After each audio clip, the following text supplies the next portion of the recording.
আজকের এই মুভিটা এমন এক ব্রিলিয়েন্ট চোরকে নিয়ে যেখানে প্রতিটি চুরির প্ল্যান করে আলাদাভাবে, কিন্তু সে একদিন এক গ্যাংস্টারের ডায়মন্ড চুরির প্ল্যান করে বসে। সে কি শেষ পর্যন্ত ডায়মন্ডটা চুরি করতে পারে? এই সব কিছুই দেখবো আজকের মুভিতে, যার নাম হচ্ছে running out of the time. সিনেমার শুরুতে শাওন নামের এক পুলিশ অফিসারকে দেখা যায়, যেখানে ক্রাইম ডিভিশনে কাজ করে। তার কথার স্টাইল এবং আইকিউ লেভেল ব্রিলিয়েন্ট পর্যায়ের, তাই তাকে সবসময় নেগোশিয়েটর বলা হয়। নেগোশিয়েটর তাদের বলা হয় যারা ক্রিমিনালের সাথে কথা বলে ব্যাপার স্যাপার ঠিক করে।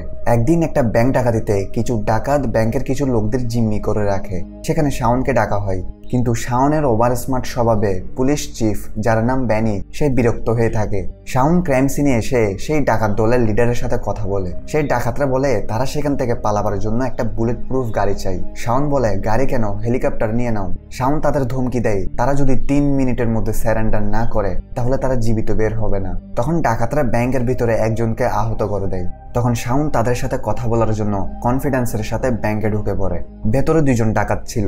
তাদের কথা শুনে শাওন বুঝতে পারে তারা নতুন ডাকাত। তাই শাওন মেন্টাল গেম খেলে তাদের ভয় লাগিয়ে দিয়ে বলে ডাকাতির সাজা খুনের সাজা থেকে কম হয়, তাই তারা যদি কাউকে খুন করে আজ বা কাল তাদের ফাঁসি নিশ্চিত। এখন এগুলো শুনে তাদের মধ্যে একজন তার কথায় এসে যায় এবং পরে 2 জন তার কথায় একমত হয়। কিন্তু তখন জিম্মি থেকে একজন লোক হঠাৎ দাঁড়িয়ে তাদের 2 জনকে গুলি করে দেয়। এতে সেখানে সবাই দৌড়াদৌড়ি শুরু করে দেয়। সেই লোকটা শাওনকে বলে সে একজন ইন্সপেক্টর, কিন্তু তার কথার ধরনে শাওন মুহূর্তে বুঝতে পারে সেই ইন্সপেক্টরই আসলে সেই ডাকাতদের লিডার। এখন শাওন যখন সেই ইন্সপেক্টরের পর্দা ফাঁস করে দেয়, সেই ইন্সপেক্টর তাকে গুলি করার জন্য পিস্তল উঠায়, কিন্তু শাওন তাকে বলে বাইরে থেকে সব পুলিশ ওয়াকি টকিতে তাদের সব কথা শুনে ফেলেছে, তাই পরিচয় লুকিয়ে কোনো লাভ নেই। শাওন স্টাইলের সাথে বাইরে বের হয়ে যায়। তখন ভেতরে থাকা সেই ইন্সপেক্টর ডিপ্রেস হয়ে নিজের উপর গুলি করে দেয়। তো এই সব চলার সময় রাস্তার ওপার থেকে একজন লোক, যার নাম জিমি, সে তার ক্যামেরা দিয়ে শাওনের ছবি তুলতে থাকে। শাওন জিমিকে দেখতেই চিনে ফেলে। আসলে শাওন কিছু বছর আগে ব্রিটেনে ইন্টারপোলের সাথে কাজ করত। তখন জিমি একজন জুয়েলারি চোর ছিল। সেই সময় তাদের মধ্যে অনেক চোর পুলিশের খেলা হয়েছিল। সেই সময় শাওন জিমিকে বিরক্ত করে রেখেছিল, কিন্তু পরে সে ইন্টারপোল ছেড়ে হংকং পুলিশ ডিপার্টমেন্টে জয়েন করে। জিমি এখানে হংকংয়ে একটা মাফিয়ার তরফ থেকে চুরি করা $80 মিলিয়ন ডায়মন্ড বিক্রি করতে আসে, যেখানে তার দাম 30 মিলিয়ন ধরা হয়। কিন্তু লেনদেনের মাঝখানে জিমির পার্টনার, যার নাম ডোডো, তার সাথে বিশ্বাসঘাতকতা করে। সে সেখানের ডায়মন্ড নিতে আসা সব লোকদের গুলি করে দেয় এবং তাদের টাকাগুলো নিয়ে নেয়, এবং জিমি থেকে ডায়মন্ডটা নিয়ে তাকেও মেরে ফেলে। তারপর আমাদের 1 বছর পর দৃশ্য দেখানো হয়। আমরা অ্যান্ডি নামের এক লোককে দেখি, যার থেকে লাস্ট স্টেজ ক্যান্সার আছে। ডাক্তার বলে সে 4 সপ্তাহের মধ্যে মারা যেতে পারে। অ্যান্ডি ডাক্তারকে বলে তার থেকে তার মিশন সম্পূর্ণ করতে 4 সপ্তাহই যথেষ্ট। সে ডাক্তারকে টাকা দিয়ে তার থেকে কিছু ব্যথানাশক ওষুধ নেয় এবং তারপর সে তার প্ল্যান করতে থাকে। সে শাওনের উপর নজর রাখতে থাকে, কারণ তার মিশনে শাওনের বড় ভূমিকা আছে। এরপর অ্যান্ডি একটা আর্থিক সংস্থায় লোন নেওয়ার বাহানা করে যায় এবং সেই ম্যানেজারকে গান পয়েন্টে নিয়ে নেয়। সে খুব সহজে বাকি স্টাফদের বাইরে যেতে বলে। অ্যান্ডি ম্যানেজারকে বেঁধে এসির সিলিং দিয়ে সেই বিল্ডিং এর অন্য একটি অফিসে পৌঁছে যায়, যেটা আসলে একটা জুয়েলারি শপ ছিল, যেখানে একটা বড় লকারও ছিল। এখানে খবর ছড়িয়ে পড়তেই পুলিশ তার ফোর্সের সাথে সেখানে পৌঁছায়। অ্যান্ডি সেখানে তার কাজ শেষ করে আবার এই অফিসে এসে যায়। সে আরেকটা লকার থেকে কারো রাখার ডায়মন্ড এবং কিছু টাকা নিয়ে নেয়। আসলে সে এখানে চুরি করতে আসেনি, তার বুদ্ধি তো আরেকটা। সে ম্যানেজারের পকেটের মধ্যে কিছু টাকা দিয়ে দেয়। পরে তাকে জিম্মি করে অফিসের বাইরে আসে। বাইরে পুলিশের একজন নেগোশিয়েটর তার অপেক্ষা করছিল। অ্যান্ডি পুলিশ চিফ ব্যানিকে বলে সে শুধু শাওনের সঙ্গে কথা বলবে। এখন না চাইতেও ব্যানি শাওনকে ডাকে। অ্যান্ডি ম্যানেজারকে নিয়ে বিল্ডিং এর ছাদে পৌঁছায়। শাওন সেখানে আসে। শাওন তাকে বলে সে কি চাই, সে কি পালাবার জন্য কার বা হেলিকপ্টার চাই। অ্যান্ডি তাকে বলে তার থেকে এমন কিছু চাই না। সে শাওনকে বলে সে তার সাথে 3 দিন ধরে একটা গেম খেলবে। শাওন বলে তুমি গেম খেলতে চাইলে ম্যানেজারকে ছেড়ে দাও। অ্যান্ডি ম্যানেজারকে গুলি করে দেয় আর শাওনকে বলে সেই বিল্ডিং এর চারপাশে বোম সেট করে রেখেছে, তারা যদি তাকে ধরার চেষ্টা করে তাহলে সে এক ক্লিকে তাদের উড়িয়ে দিবে। শাওন কনফিডেন্ট ছিল সেগুলো নকল বোম, কিন্তু ব্যানি রিস্ক নিতে চাই না। এখন অ্যান্ডি এসির হোল দিয়ে পালিয়ে যায়। একটু পর তারা বুঝতে পারে ম্যানেজার জীবিত আছে। অ্যান্ডি তাকে নকল গুলি দিয়ে শুট করেছিল আর সেখানে বোমগুলোও নকল। এদিকে অ্যান্ডি খুব সহজে বিল্ডিং এর পেছন দিক দিয়ে পালিয়ে যায়। শাওন তার পিছু নিয়ে রাস্তায় আসে আর সেখানে দাঁড়িয়ে থাকা একটা ট্যাক্সিকে দেখে তার থেকে একটা আইডিয়া আসে। এখন যখন অ্যান্ডি ট্যাক্সিতে বসে তার সেই ট্যাক্সি আর কেউ নয় বরং শাওন চালাচ্ছিল। শাওন বলে সে ট্যাক্সি নিয়ে সোজা পুলিশ স্টেশন যাচ্ছে। এখন পালাবার কোনো উপায় নেই। অ্যান্ডি তার সাথে বাজি ধরে সে যদি তাকে পুলিশ স্টেশন নিয়ে যেতে পারে তাহলে সে তার সব কথা শুনবে। এখন এটা বলে অ্যান্ডি তার কাছে থাকা অরিজিনাল পিস্তলটা জানালা দিয়ে বের করে র্যান্ডমলি গুলি করতে থাকে, কিন্তু সে জেনে বুঝে কারো গায়ে মারছে না। কিন্তু তার এই কাজে শাওন ভয় পেয়ে যায় এবং সে ট্যাক্সি থামিয়ে দেয়। যখন সে পেছনে তাকায় তখন সেখানে অ্যান্ডি ছিল না, সে তো আগেই পালিয়ে গিয়েছে। এদিকে ম্যানেজার পুলিশকে কিছু বলতে চাইছিল না, কিভাবে বলবে, অ্যান্ডি তো তার পকেটে অনেক টাকা ঢুকিয়ে দিয়েছে। এখানে অ্যান্ডি একটা বাসে উঠে পড়ে, তখন পুলিশ তালাশি করার জন্য বাসটিকে আটকায়। তখন অ্যান্ডি পাশে থাকা একটি মেয়ের পাশে বসে পড়ে। মেয়েটার নাম ছিল রুবি। রুবি তার পকেটে গুলি দেখে ভয় পেয়ে যায়। পুলিশ যখন অ্যান্ডিকে খুঁজতে থাকে তখন অ্যান্ডি রুবির সাথে এমন আচরণ করে যে সে তার গার্লফ্রেন্ড, তাই পুলিশ অ্যান্ডিকে চিনতে পারে না এবং বাসটিকে ছেড়ে দেয়। অ্যান্ডির এই কাজে রুবি তাকে পছন্দ করে। তখন অ্যান্ডি বাস থেকে নামার পর রুবি তার পেছন যেতে থাকে, কিন্তু অ্যান্ডি তাকে বলে সে যেন তাকে ফলো না করে। এদিকে শাওন একটা জিনিস বুঝতে পারে না, সেই বিল্ডিং এ অনেক জুয়েলারি শপ থাকার পরও অ্যান্ডি কেন একটা আর্থিক সংস্থায় চুরি করেছে।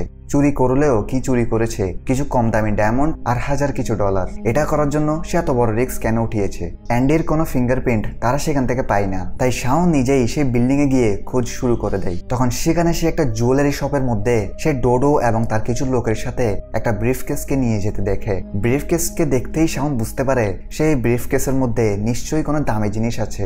আসলে ডোডো $80 মিলিয়ন সেই ডায়মন্ড সেখানে একটা লকারে রাখতে এসেছে। ডোডোকে দেখে শাওন থেকে লাগে সে যেন তাকে কোথায় দেখেছে। এদিকে অ্যান্ডি ঘর থেকে ডোডোকে সেই ডায়মন্ড লকারে রাখতে দেখে ফেলে। আসলে সেদিন অ্যান্ডি এসির হোল থেকে লকারের দিকে একটা ক্যামেরা লাগিয়ে দেয়। এখন এগুলো দেখে অ্যান্ডি তার নতুন প্ল্যান তৈরি করে, তার থেকে যে করেই হোক সে ডায়মন্ডটা চুরি করতে হবে। এখন অ্যান্ডির শরীর খারাপ হচ্ছিল কারণ তার থেকে ক্যান্সার হয়েছে। সে একটা নাট বল্টু শাওনের কাছে পাঠিয়ে দেয়। শাওন সেই নাটকে দেখে বুঝতে পারে না এটা কিসের নাট বল্টু। কিছুক্ষণ পর তার একজন ইন্টারপোলের পুরনো সঙ্গী কিছু ক্রিমিনালের ইনফরমেশন তাকে দেয়, যেখানে FBI-এর মোস্ট ওয়ান্টেড ক্রিমিনালদের লিস্ট ছিল, যেখানে ডোডোর নাম শাওন দেখতে পায়। শাওন এখানে বুঝতে পারে ডোডো আর জিমি একসাথে কাজ করত, কিন্তু 1 বছর ধরে জিমিকে পাওয়া যাচ্ছে না। এখন এই সব কিছু সামনে রেখে শাওন ডোডোর সেই বিল্ডিং এ একটা জুয়েলারি শপে কোনো দামি জিনিস রাখা আর অ্যান্ডির সেই বিল্ডিং এ চুরি করার নাটক করা, এই সব কিছু সে বুঝতে পারে। সে বুঝতে পারে অ্যান্ডি কোনো বড় চুরির প্ল্যান করছে, তাই শাওন সেই বিল্ডিং এর কাছে পৌঁছায়, যেখানে দূরে একটা গাড়িতে অ্যান্ডি তার অপেক্ষা করছিল। শাওন সেই বিল্ডিং এ গিয়ে চালাকির সাথে সেখানের গার্ডকে বোকা বানায় এবং সে আর্থিক সংস্থার মেইন দরজায় পৌঁছে যায়, কিন্তু সেখানে নিউমেরিক্যাল লক করা ছিল, যেটার নাম্বার শাওন জানে না। তখন শাওন রিসেপশন থেকে চুরি করা সুগার পাউডারকে সেখানে ফু দিয়ে লাগিয়ে দেয়। সেই পাউডারগুলো ঠিক সেই নাম্বারগুলোতে লেগে যায় যেখানে মানুষের হাতের ঘাম লেগেছিল, তাই শাওন খুব সহজে লক জেনে যায়। কিন্তু শাওনের এই কাজগুলো বাহিরে গাড়িতে থাকা অ্যান্ডি বিল্ডিং এ লুকিয়ে রাখা ক্যামেরাগুলো থেকে দেখতে থাকে। শাওন ভেতরে যায় এবং অফিসের মধ্যে আসে। তখন সে সেখানে সিলিং এ নাট খোলা দেখে সে বুঝতে পারে অ্যান্ডি তাকে কুরিয়ার দিয়ে যে নাটটি পাঠিয়েছিল সেটা এই সিলিং এর। শাওন সেখানে ঢুকে পড়ে এবং সেই জায়গায় পৌঁছায় যেখানে জুয়েলারি দোকানের লকার রাখা ছিল। সে দেখে সেখানে ক্যামেরা ফিট করা হয়েছে। শাওন অ্যান্ডির প্ল্যান বুঝতে পারে। অ্যান্ডি সেখানে ক্যামেরা লাগিয়ে সেই লকারের কোড জানতে চায়, কিন্তু অ্যান্ডি তার থেকেও বুদ্ধিমান ছিল। সে তার হাতে থাকা রিমোট কন্ট্রোল দিয়ে সেখানে সিলিং এর মধ্যে একটা ছোট ব্লাস্ট করে দেয়। ব্লাস্টের আওয়াজ শুনে জুয়েলারি দোকানের সব সিকিউরিটি অ্যালার্ট হয়ে যায়। তারা বুঝতে পারে কেউ ডায়মন্ড চুরি করতে এসেছে এবং তারা নিচে পার্কিং এ থাকা সিকিউরিটি গার্ডদের অ্যালার্ট করে দেয়। এখন এই $2 মধ্যে বেচারা শাওন ফেসে যায়। এখন এই সব কিছুর খবর ডোডোকে দেয়া হয়। ডোডো বলে সে সেখানে 2 মিনিটে আসছে, তারা যেন ডায়মন্ডকে পার্কিং এর মধ্যে নিয়ে আসে। এখন অ্যান্ডি তার গাড়ি নিয়ে পার্কিং এসে যায় আর তার মাথায় টাকলা মাথার একটা গেট আপ নিয়ে নেয়। ডোডোর লোকগুলো অ্যান্ডিকে ডোডো মনে করে ডায়মন্ডের ব্রিফকেসটা নিয়ে গাড়ির দরজা খুলে, কিন্তু তখন অ্যান্ডি তার থেকে ব্রিফকেসটা ছিনিয়ে নেয় এবং সেখান থেকে পালিয়ে যায়। এখন যখন ডোডো সেখানে আসে তখন সে তার লোককে অজ্ঞান দেখে বুঝতে পারে ডায়মন্ড চুরি হয়ে গিয়েছে। অ্যান্ডি গাড়ি নিয়ে বিল্ডিং থেকে বের হয়ে যায়।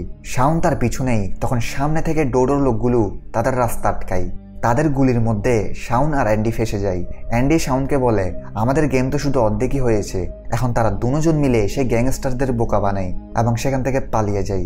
গাড়িতে অ্যান্ডি শাওনকে বলে সে এই সব কিছু সেই ডায়মন্ডকে চুরি করার জন্য করেছিল, কিন্তু এখন গুলি শাওনের হাতে ছিল।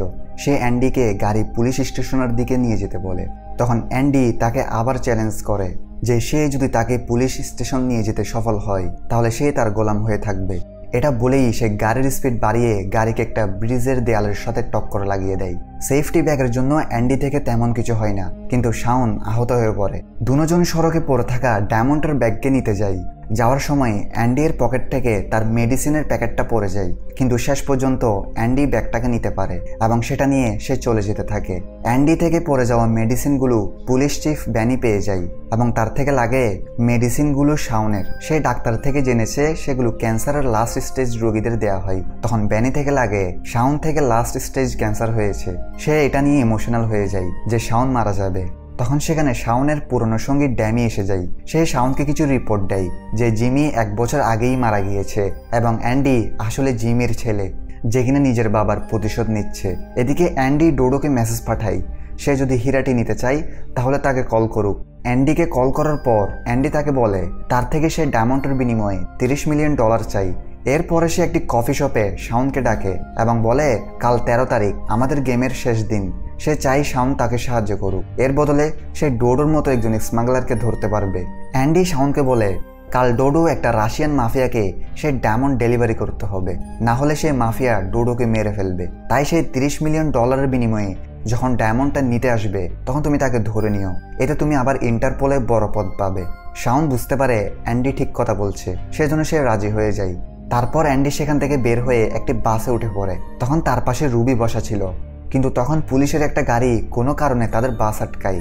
তখন অ্যান্ডি আগের মতো রুবির পাশে গিয়ে বসে যায়, কিন্তু এবার রুবি ভয় পায় না। পুলিশ চেকিং করে চলে যায়। তখন অ্যান্ডি রুবিকে ধন্যবাদ বলে এবং তাকে একটা কফি শপে নিয়ে যায়, কিন্তু তখন অ্যান্ডির মুখ থেকে রক্ত বের হয়। এটা দেখে রুবি ভয় পেয়ে যায়। সে বুঝতে পারে প্রেম প্রীতি তার কপালে নেই। সে রুবিকে সরি বলে সেখান থেকে চলে যায়। এর পরের দিন একটা মলে ডোডো টাকা নিয়ে এসে যায়। তখন শাওন, ভ্যানি এবং কিছু পুলিশ ফোর্স নিয়ে সেখানে তারা অপেক্ষা করে। তখন অ্যান্ডি একটা মেয়ের ভেস ধরে শাওনের কাছে আসে। সে শাওনকে একটা ব্যাগ দিয়ে বলে এটার ভিতর নকল ডায়মন্ড আছে। সে যেন ডোডোকে এটা দিয়ে বলে যদি সে আসল ডায়মন্ড চায় তাহলে সে যেন আগে টাকা দিয়ে দেয়। ডোডো টাকা দেওয়ার জন্য রাজি হয়। সে শাওনের গার্লফ্রেন্ডকে টাকা দেবে। যখন তার গার্লফ্রেন্ড হাতে টাকা পেয়ে যাবে তখন শাওন যেন ডোডোকে ডায়মন্ডটা দিয়ে দেয়। ডোডো আসলে মেয়ের গেটআপ পরে বসে থাকা অ্যান্ডিকে শাওনের গার্লফ্রেন্ড ভেবে নেয়। অ্যান্ডি ডোডোর লোকগুলোর সাথে লকার থেকে টাকা নিয়ে নেয়, কিন্তু অনেকক্ষণ পর যখন অ্যান্ডি ফিরে আসে না তখন ডোডোর কিছু লোক সেখানে গিয়ে দেখে অ্যান্ডি টাকা নিয়ে পালিয়ে গিয়েছে। এখন ডোডো শাওনকে মারতে যায়। তখন সেখানে অ্যান্ডি এসে যায় এবং তাকে একটা ব্যাগ দিয়ে বলে আসল ডায়মন্ড এটার মধ্যে আছে। কিন্তু যখন সে ব্যাগ খুলে তখন সেটার মধ্যে বোলিং গেমের বল ছিল। বলের মধ্যে অ্যান্ডি সে আর্থিক প্রতিষ্ঠান থেকে চুরি করা ডায়মন্ডগুলো রেখেছিল। তখন হঠাৎই সেখানে ব্যানি এবং তার পুলিশ ফোর্স নিয়ে তাদের সবাইকে ঘিরে ফেলে এবং এটার সুযোগ নিয়ে অ্যান্ডি টাকা এবং সে ডায়মন্ডটা নিয়ে সেখান থেকে পালিয়ে যায়। কিন্তু যখন সে গাড়ির কাছে পৌঁছায় তখন গাড়িতে শাওন তার অপেক্ষা করে। অ্যান্ডি হেসে গাড়িতে বসে যায়। শাওন তাকে চ্যালেঞ্জ করে আমি যদি তোমাকে পুলিশ স্টেশন নিয়ে যেতে পারি তাহলে চোর পুলিশের খেলায় আমি জিতলাম। অ্যান্ডি তার চ্যালেঞ্জ অ্যাকসেপ্ট করে। তখন হঠাৎ শাওন তার হাতে হাত করে পরিয়ে সেটা গাড়ির স্টিয়ারিং এর সাথে লক করে দেয়। এখন অ্যান্ডি কি করবে? শাওন তাকে পুলিশ স্টেশন নিয়ে যেতে থাকে। সব পুলিশ ফোর্স তাদের পিছন পিছন আসতে থাকে। শাওন অ্যান্ডিকে বলে আমি তোমার বাবা জিমিকে ধরতে পারিনি, কিন্তু তোমাকে অ্যারেস্ট করেছি। তখন অ্যান্ডির মুখ থেকে রক্ত বের হতে থাকে। তখন অ্যান্ডি গাড়িতে রাখা বোমকে অ্যাক্টিভেট করে দেয়। সে শাওনকে বলে আমি যে কোনো জায়গায় মরবো, কিন্তু পুলিশ স্টেশন মরবো না। এখন শাওন ভয় পেয়ে যায়, কারণ সে জানে এখন অ্যান্ডি মৃত্যুকে ভয় পায় না। তখন অ্যান্ডি অজ্ঞান হতে থাকে। বোমকে ডিফিউজ করার কোনো উপায় নেই। শাওন গাড়ি থামিয়ে গাড়ি থেকে বের হয়ে যায়। সবাই ব্লাস্ট হওয়ার অপেক্ষা করে, কিন্তু সময় শেষ হওয়ার পরও কোনো ব্লাস্ট হয় না। উল্টো গাড়ি অটোমেটিক চলতে থাকে। অ্যান্ডি আবার সবাইকে বোকা বানিয়ে দেয়। এরপর আমরা কিছুদিন পরের দৃশ্য দেখতে পাই, যেখানে একটা ক্যাফেতে শাওন নিউজ পেপার পড়ছিল। সে দেখে কেউ যেন তার নামে একটা ক্যান্সার ফাউন্ডেশনকে 30 মিলিয়ন দান করেছে। এই নিউজ পড়ে শাওন চমকে যায়। সে বুঝতে পারে এটা অ্যান্ডির কাজ। অ্যান্ডি ডোডোর থেকে চুরি করা 30 মিলিয়ন শাওনের নামে ডোনেট করে দিয়েছে। এই সব কিছু ভাবতে ভাবতে সে একটি বাসে উঠে পড়ে, যেখানে পেছনের সিটে বসা রুবির গলায় সেই ডায়মন্ডের নেকলেসটা সে দেখতে পাই। শাওনের জিজ্ঞাসা করার পর সে বলে এটা তার একজন বেস্ট ফ্রেন্ড তাকে গিফট করেছে, কিন্তু সে বলে এই ডায়মন্ডটা কিন্তু আসল নয় এবং সে জানে না তার সেই বন্ধু কোথায় আছে। কিন্তু শাওন নেকলেসটাকে ভালোভাবে দেখে বুঝতে পারে রুবির গলায় থাকা নেকলেসের মধ্যে ডায়মন্ডটা একদম আসল, অর্থাৎ রুবি $80 মিলিয়ন নেকলেস পরে আছে। কিন্তু সে এটা জানে না। আর অ্যান্ডি তো এমনিতেই মারা যেত। সে এত টাকা এবং ডায়মন্ডের নেকলেস দিয়ে সে কি করবে? আর এটা যদি পৃথিবীর সবাই বুঝতে পারতো তাহলে কেউ আর গরিব থাকতো না। তো এখানেই মুভি শেষ হয়।